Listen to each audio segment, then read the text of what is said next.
Welcome to Spiritual Geography. I'm Joni Miller.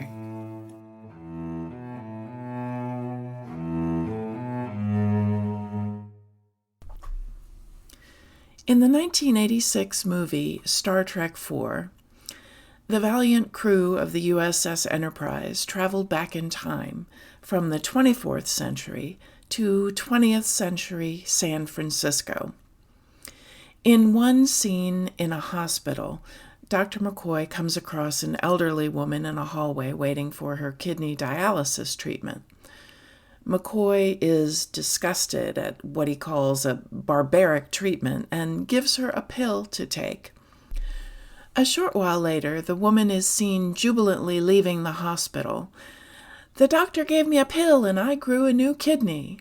The doctor gave me a pill and I grew a new kidney." Science can look like a miracle to those who have never seen it. But this isn't just science fiction. Across the centuries, our scientific advances may have seemed miraculous. Ignaz Semmelweis, a Hungarian physician in the mid-19th century, noticed something odd.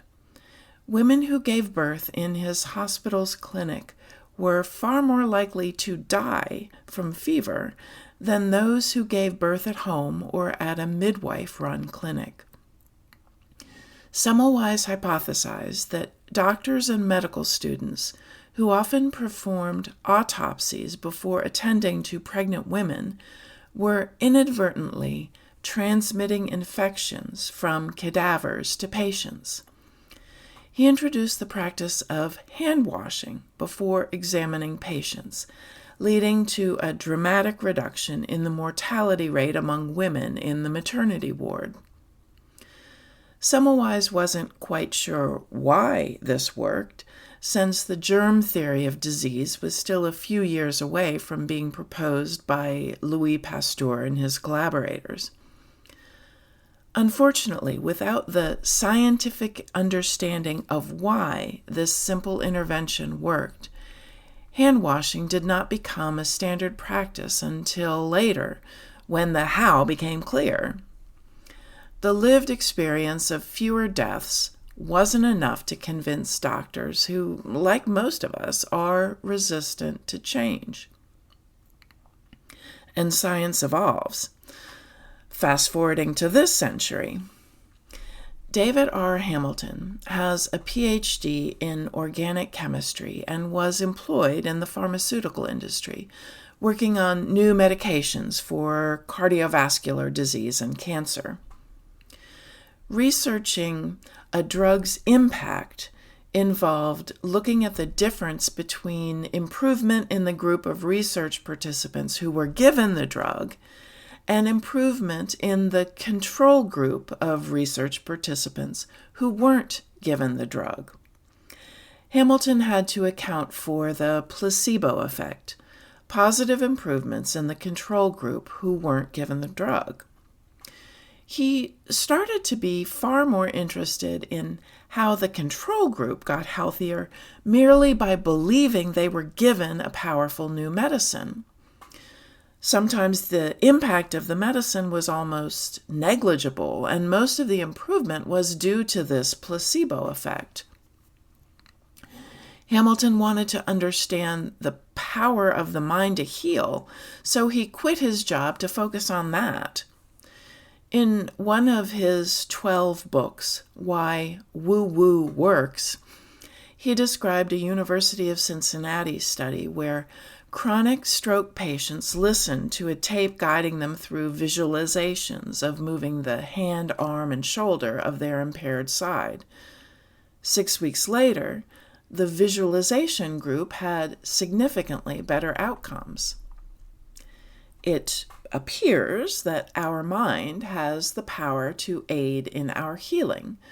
We don't know how yet, but science is starting to document evidence that visualization and belief can be tools we can use to great effect. And our thoughts can impact others.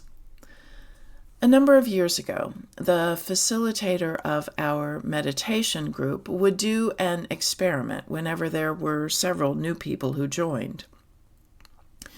She'd get a volunteer from the new people and test their strength by having the person put out their arm while she tried to push it down.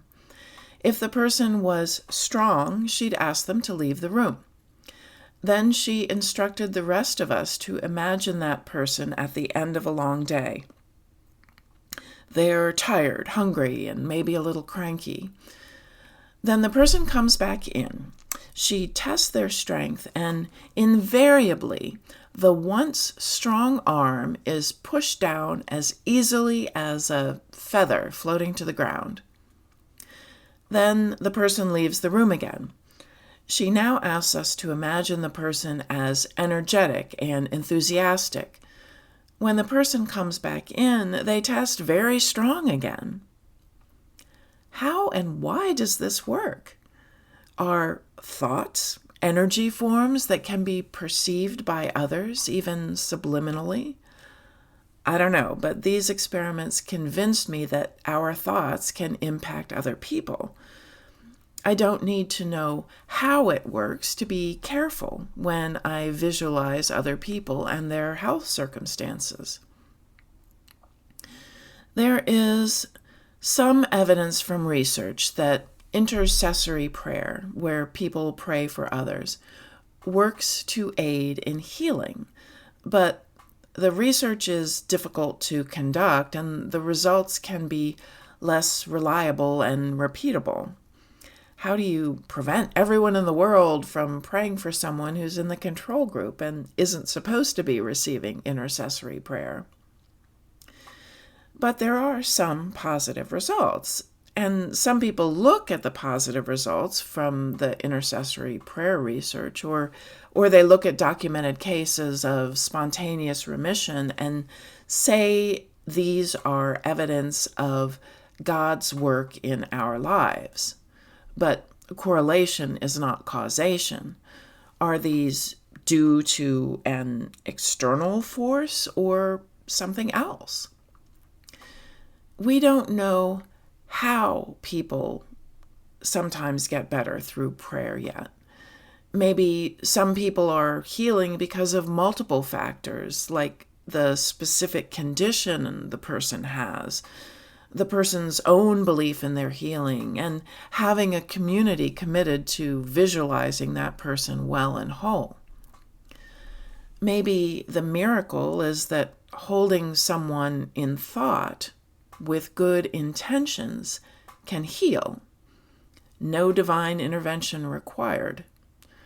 Energy, thought forms, thought waves, can be used in a positive, productive way. As we learn more about our energy bodies and how thoughts and emotions impact our physical bodies, these miracles may become recognized science. Look, I don't know how releasing emotions categorized as trapped within my body reduces physical symptoms. I don't know how tapping on energy meridians in an emotional freedom technique session helps. I just know I am helped by these techniques. Some of this is ancient wisdom. Energy meridians are part of traditional Chinese medicine. And I believe I can help others by thinking of them with love. Love is the most powerful magic of all. Or maybe love isn't magic at all, but the beautiful emotion of love creates a powerful energy wave that aids in healing. We know love feels really good. Maybe there's more to this mystical emotion. Maybe perfect love really does cast out fear. Maybe there are things ancients knew that we need to rediscover. At the end of every research article, there are several statements. This is what we learned. These are the limitations of our research. And these are the new questions the research created. New questions, new avenues of exploration. Every time we learn something new, we expose more of what we don't yet know. We can boldly go where no one has gone before and still never reach the complete understanding of the human body and how the world works. Our lived experience with modalities that help us heal may come long before the scientific research that shows how these modalities work. It's not magic. It's merely science we haven't figured out yet. While we're waiting for science to catch up, it can't hurt and may really, really help to send more love. Love for yourself, love for the people around you, and love for the world. We don't understand the mysteries of the universe, but we can grow more love. Love for ourselves, love for others, and love for the infinite mystery that lays beyond our understanding. Thank you for tuning in.